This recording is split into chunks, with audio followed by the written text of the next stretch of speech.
for doing this. I'm just going to jump right into it and we'll just take it from there, if that's Okay, okay with you.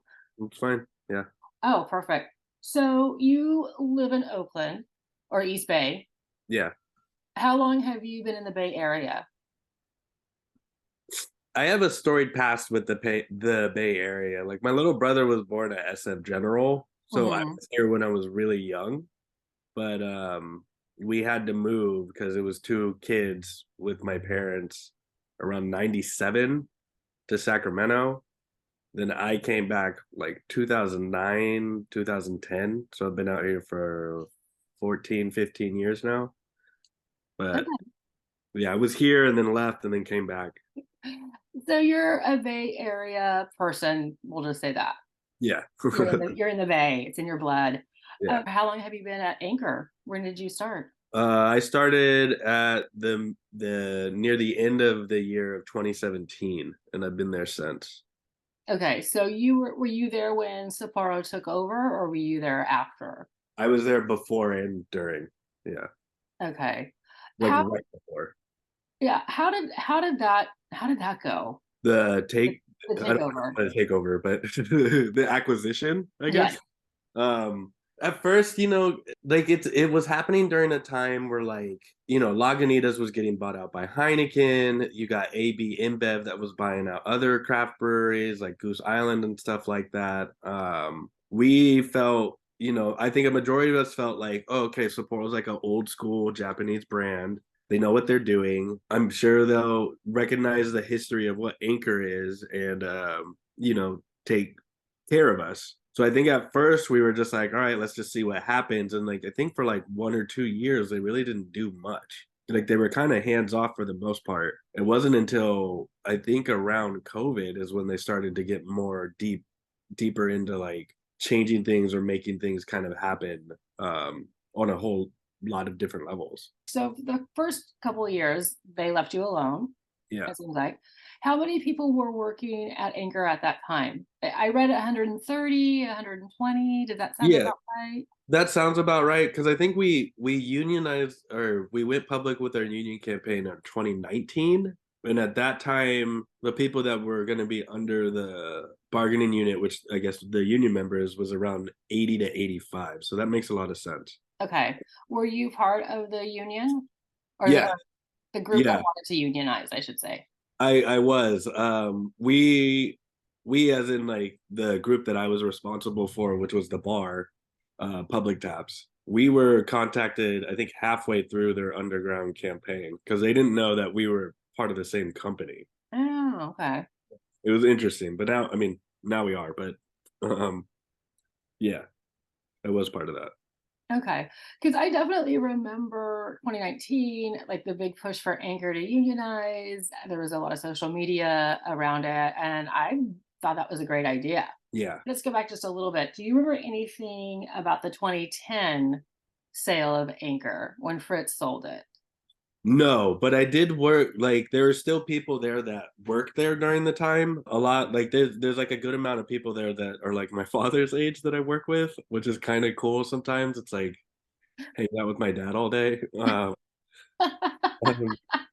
but I'll ask them about like what it was like back then, and some remember like key things that were happening back then when Fritz was selling it. That he, was felt that he did what he could, and he was just trying to sell it to somebody that he trusted. And some people say like it was just hard to sell a kind of brewery of that size at that time.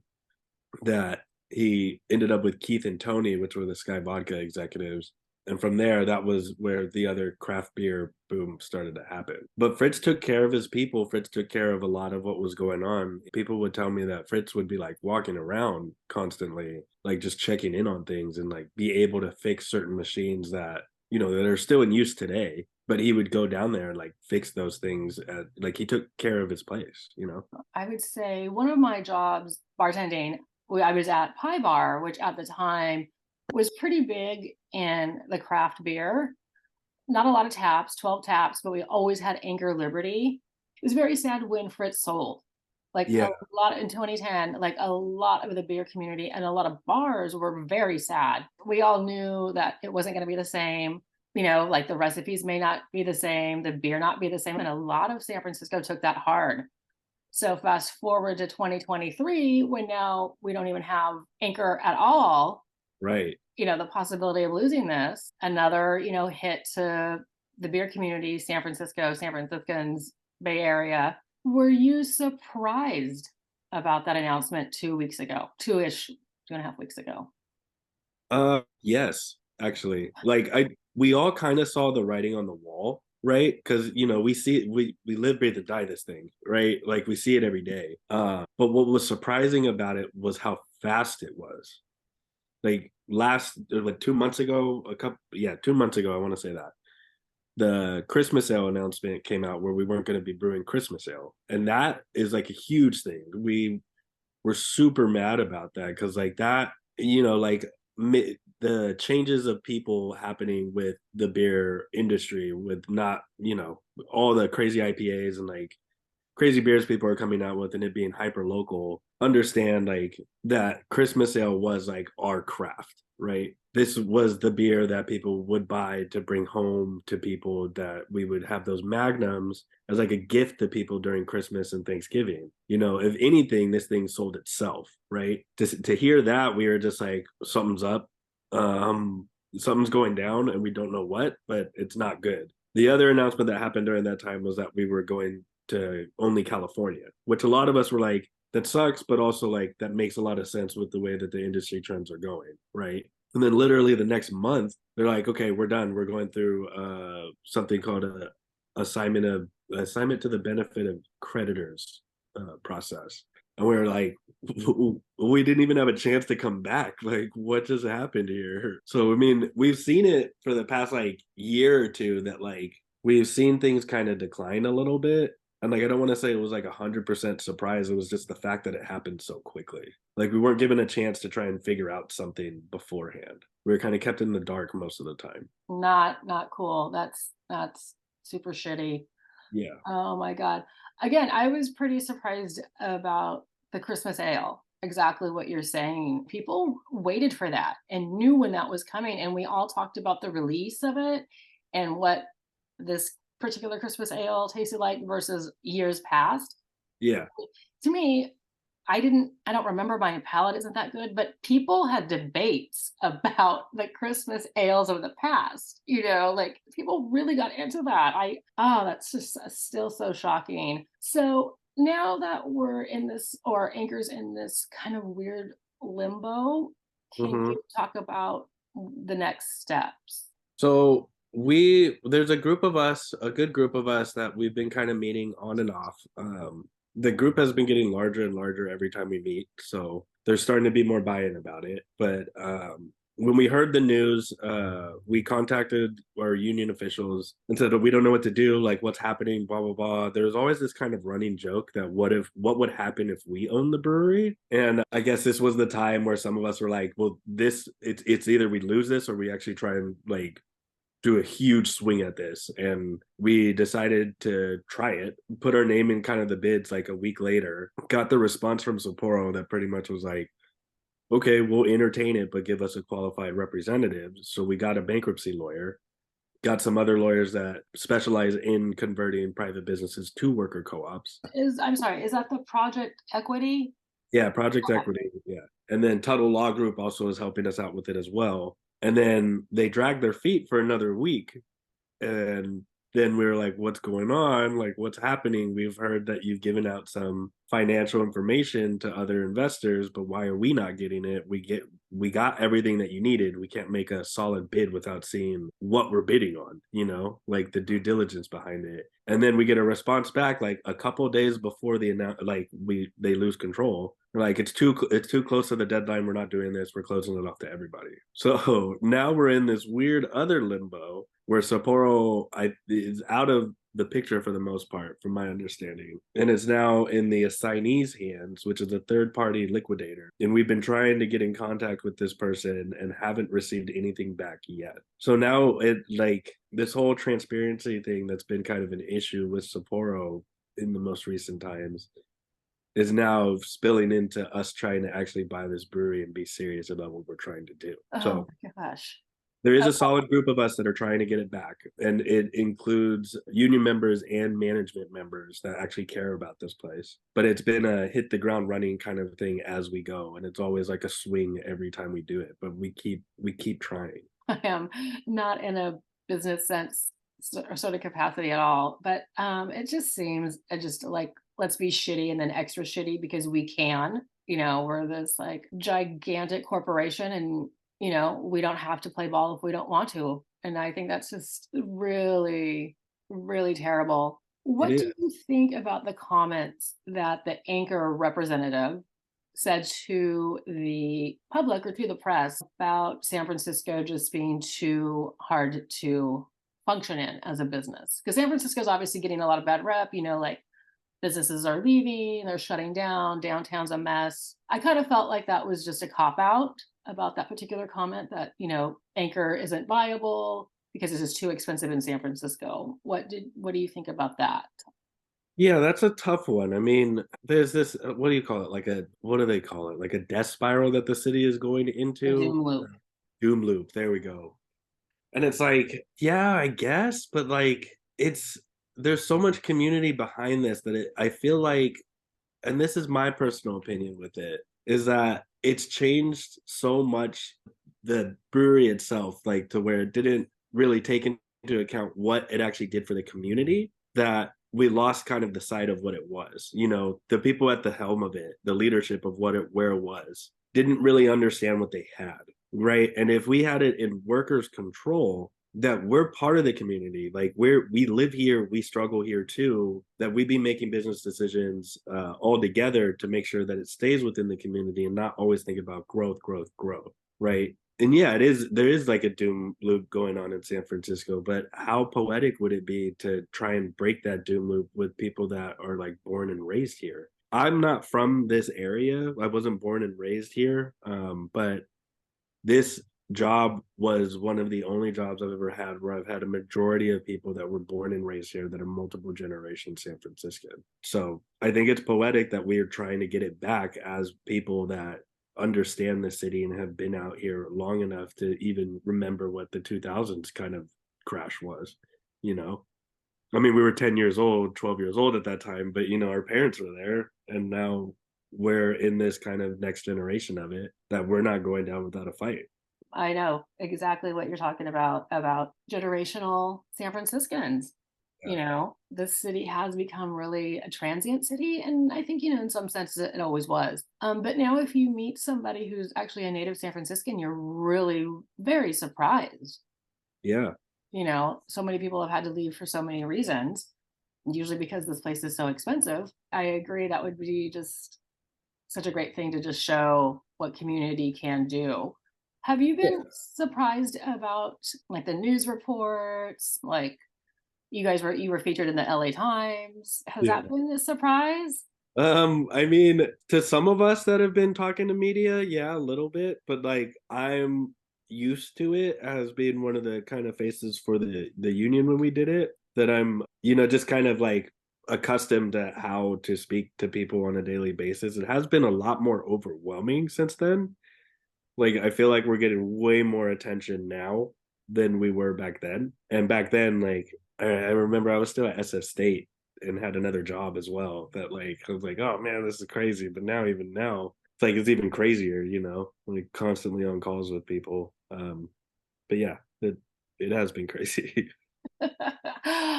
Were you surprised about how the city reacted? No, I mean, I expected there to be. I mean, I was surprised at the amount, right?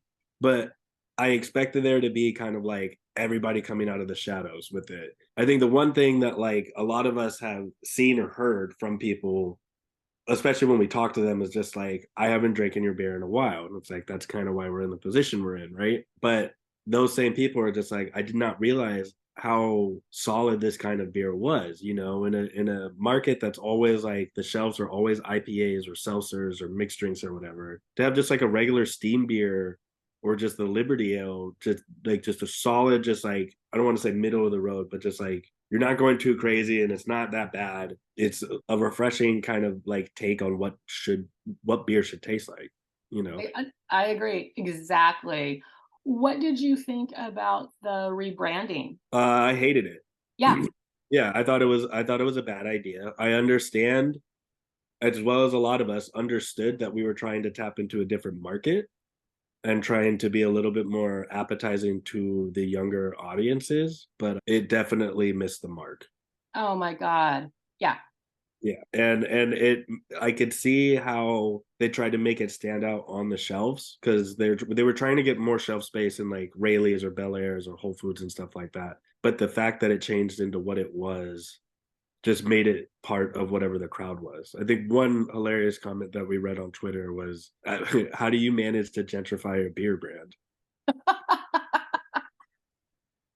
And they I found out didn't I didn't hear that. That is funny and unfortunately really true. how. Yeah.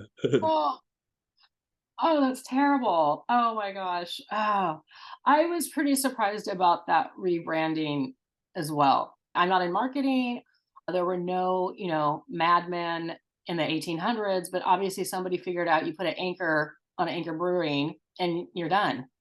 Why would you Yeah. call it that? And the thing is like those people that were behind that decision, none of them work there anymore. They didn't even stick around to deal with the blowback of what it was. We as workers had to defend ourselves for that decision that was made that wasn't we weren't part of it. Mm. They brought us in like a month before they released it, and we were very, honest about it and said this is a stupid idea. And they're like, well, we're doing it, so tough luck. It's so unfortunate because you hear this all the time where somebody gets bought out, they don't listen to people that have actually worked there that are actually crafting what the product, whatever product it is, and then somebody high above is crunching numbers and doesn't like the numbers, and then you're done. Oh, it's so ridiculous. What other beers did Anchor start brewing under Sapporo? Was it there was a hazy IPA? Yeah, what and a lot of those beers like were ideas that came out of Public Taps, the public bar. I think we did try and tap into the market of like low calorie beers. We came out with like a mango low calorie beer that was gluten reduced. We also came out with a session IPA at one point. We have the Pilsner now, or did. We started with the West Coast recently, the hazy, and then I think those were the only like. There's probably about like 3 or 6 beers that they came out with during Sapporo's time. Did they do well or well enough? I'll be honest, I don't know the exact numbers, but yeah, they did. It seemed like they didn't really sell that well. It might have been the marketing behind it. It might have been just wasn't the market that we should have tapped into. I don't know. To be fair, I do remember packaging it, but after a while, not packaging certain ones. But yeah, some of them had shorter runs than others. Oh my gosh. Yeah. I remember that I thought that was just a little odd when Anchor did the hazy IPA. The which IPA? I'm sorry. The hazy when Anchor did that, I thought that was just odd. Yeah, they tried it. I mean, and to be honest, like I might be a little biased on it. I think it is a pretty solid IPA. It's not like crazy hazy, you know what I mean? And I always thought that that was weird about hazies that they kind of taste like orange juice, but ours didn't. Oh my Uh, god, that is so true. Why do you want to stay at Anchor? we just had a friends and family thing last Monday where it was like pretty like it was low key, but there was a lot of people there. And like talking to people about it, a couple of us broke down because that was the last time that we'll ever see each other. But one thing that people had was like a common theme is that it's the people that are there that kind of bring you in. They kind of, I don't want to say drag you in, but you get sucked into the environment of working with these great personalities on a daily basis. Like I was a lead for the bottling line and the keg line and had to essentially like supervise these people that work under me. And it was sometimes it was like cat and mouse kind of thing, always trying to like keep them in one place together. But a lot of the times like you're teaching people what to do, how to run certain machines. I have seen so many people grow up and like have so much confidence in their work environment that it spills into their real life. We hang out with each other outside of work. I've hosted a couple of barbecues at my place because I have a backyard in Oakland. And like we've had like 30 to 40 people here, all that work at Anchor, just having a great time together. And like it's the experience of like creating a great product that people love and working in an environment that is almost antiquated, but you learn so much of the process behind it that it's like you're essentially you're doing a craft trades job in an environment, an industry that everything is getting modernized, where a couple buttons here and there, you put a couple hoses here and there, and then you got your beer, And like with us, it's like, no, you literally have to learn these machines that were built 20 to 30 years before you were, you know. But it's the environment. That's why I want to bring it back. I think it's a part of major San Francisco history, and we can't just see it go down the way that it's going down. I agree. I agree. What do you think the average San Franciscan, Bay Arean, anybody, what can they do to help you? I mean, I know there's like a lot of petitions that are on, going around. Yeah. So one thing that we've been kind of working on with this worker co-op group is trying to figure out how to have people get involved to help us out with some funds, right? I think there's a little bit of a legal kind of like question that we've been running into about like who's holding the money, because you can't just have some random person holding this money, right? So what we're thinking about doing and what we're planning on doing is essentially creating an incorporation of like essentially, I don't want to say what the name is, but I guess it'll be like Anchor Brewing Co-op Incorporated, Then we could create a bank account for that, create a GoFundMe and like have funds for people to help us out with a lot of the legal fees. And then from there, try and like get this to where it is, and then hopefully get it to where we can actually have community investors to become, I guess, like members or shareholders or whatever to, put into this investment for the community, right? But yeah, I'm hoping this is in within the next week. We have been getting a lot of requests for that, and I've been telling people just to follow the Twitter page because that's where we're going to put any new news. It's kind of hard to deal with Facebook, Twitter, Instagram, and everything else all at once. Because I follow Anchor Union SF on Instagram. Yeah. And that's the handle there. And then Twitter, what's your handle on Twitter? Let me see real quick. I think it's the same, to be fair, but let me double check. Oh, I'm sorry. I shouldn't say Twitter. I should say X. Yeah. That icon changed. Oh my goodness. It's the same. It's Anchor Union SF. Yeah. Okay. Jackass, I swear to God. See, another problem with San Francisco today. We've got jackasses in charge. He's just another example. Yeah. So one last thing. What do you think you're going to miss the most about Anchor if this can't happen? Which we all know we're rooting for it to happen. I'm going to miss that community. Like I am not a morning person. I don't know how I keep finding myself at morning jobs. How early do you have to start? There are some times where I have to be at the brewery at 5:30, but most of the times I have to be at the brewery at 7. That's pretty early. Yeah, it sucks. Especially because I come from Oakland. Um, it's that community, just walking into that building and just knowing that this is something that's bigger than me, but I work here. And this is like essentially a second home for me, and bringing friends from back home and like walking them around and showing them this is what I do. Like, this is what I deal with on a daily basis, seeing my coworkers, some of them that are annoying as hell, but like I miss them now.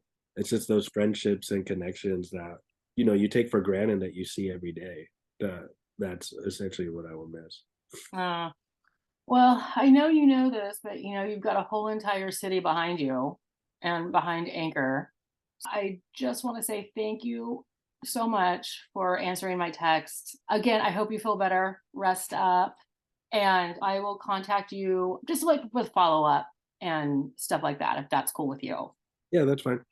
Okay, well, thank you so much. I'm going to click out of here and rest up, and yeah, good luck, Anchor. We got you. All right, thank you so much, Tracy. Okay, have a good day.